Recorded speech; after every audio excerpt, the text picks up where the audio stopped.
भाई किधर कुछ भी हो बट एंड टाइम पर आकर घोड़े आरसीबी वालों के ही लगते हैं। वॉर से पहले पता चला कि देवदत्त पडिक्कल चोटिल हो गए हैं। आरसीबी फैंस झेल गए कि चलो उनकी जगह मयंक अग्रवाल तो आए, और अब खबर आ रही है कि Ben Stoke, captain Rajat Patidar के साथ साथ आरसीबी की बॉलिंग लाइनअप की तरफ से आग मूतने वाले जोश हेजलवुड भी चोटिल हो गए हैं। ऐसे में हर तरफ से घोड़े बेचारे आरसीबी वालों के ही लगे हैं।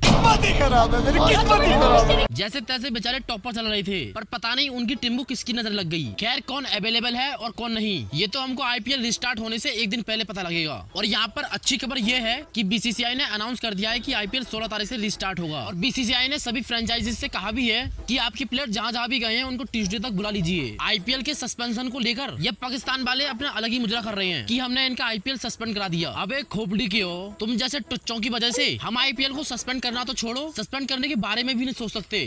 मतलब आईपीएल को हम चिन्नास्वामी, चिपॉक और हैदराबाद जैसे वेन्यूज पर भी करा सकते थे, बट हम इंडियंस के लिए जैसे हमारे क्रिकेट प्लेयर्स हमारे हीरोज हैं, वैसे ही हमारे आर्मी के जवान हमारे हीरोज हैं। और जब हमारे एक हीरोज बॉर्डर लाइन पर लड़ाई लड़ रहे हो, भाई हम अपने दूसरे प्लेयर्स के चक्का चौका पर जश्न मनाएं। तुम्हारी तरह ऐसी मूतियापंती हमसे नहीं आती।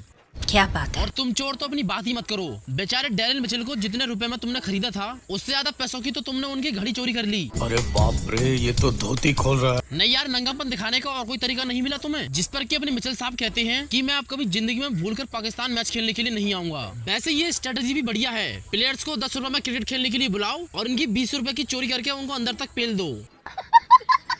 और इतनी सारी बेइज्जती करवाने के बाद मुझे तो लगता है कि ये पाकिस्तान वाले सांस भी लोन पे ही लेते होंगे। और ये इंसिडेंट सिर्फ मिचेल के साथ ही नहीं हुआ है, बल्कि सैम करन जो कि अपने यहाँ पे आईपीएल खेल रहे हैं, भाई उनके भाई टॉम करन पीएसएल खेल रहे थे। जैसे ही वो एयरपोर्ट पहुँचते हैं उनको रिटर्न होने के लिए फ्लाइट तक नहीं मिलती और वो बेचारे किसी बच्चे की तरह रोने लगते हैं। मुझे कैसे भी करके निकाल मेरे भाई, मैं फंस गया हूँ यहाँ। पाकिस्तानियों, तुमसे अपने मेहमान अपने प्लेयर्स की सेफ्टी तो होती नहीं, अपने देश की क्या घंटे सेफ्टी करोगे। वही पीएसएल में लाहौर कलंदर्स को रिप्रेजेंट करने वाले बांग्लादेशी प्लेयर रिशाद हुसैन बताते हैं कि इन पाकिस्तानियों की मेहमान नवाजी को देखकर सैम बिलिंग, कुशल परेरा और डेविड बीजे जैसे प्लेयर्स की फटके हाथ में आ गई थी। और वो सभी प्लेयर्स कसम खाकर गए हैं कि हम मर जाएंगे पर पाकिस्तान दोबारा मैच खेलने के लिए कभी नहीं जाएंगे।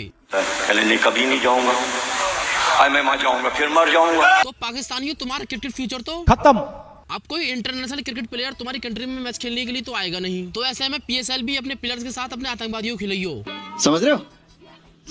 और पीएसएल तो छोड़ो, अगर ऐसी ही सिचुएशन रही तो इनके साथ कोई बायलैटरल सीरीज भी खेलने को नहीं चाहेगा। खैर इन बेगैरत पाकिस्तानियों को कितना भी गरिया लो, सब कम ही कम है। आते हैं अपने इंडियन क्रिकेट पर। तो भाई जैसा कि सूत्र मूत रहे हैं कि विराट कोहली बीसीसीआई से अपने टेस्ट रिटायरमेंट के लिए चर्चा चला रहे हैं, बट बीसीसीआई और अदर सीनियर प्लेयर्स ने विराट कोहली से ये बात करने की कोशिश की है कि आपके रिटायरमेंट का ये सही समय नहीं है। अभी रोहित ने संन्यास लिया है और अभी एकदम से आप भी संन्यास ले लोगे तो कहीं इंडियन टीम का भी वही हाल न हो जाए जो कि आज श्रीलंकन टीम का है। हमें ही करना पड़ेगा भाई, देश का सवाल है, बच्चों पे नहीं छोड़ सकते। और फिर इंडिया की इंग्लैंड से आने वाली टेस्ट सीरीज भी है। मोस्टली इंडियन टीम की टेस्ट कैप्टनसी की भी बात चल रही है, जहां पर कि मोर देन 90% ये तय हो चुका है कि किंग के बाद अब प्रिंस यानी कि अब शुभमन गिल इंडिया को टेस्ट क्रिकेट में रिप्रेजेंट करेंगे। और वैसे जब तक ऑफिशियल नोटिस नहीं आया था कुछ भी कहना व्यर्थ है।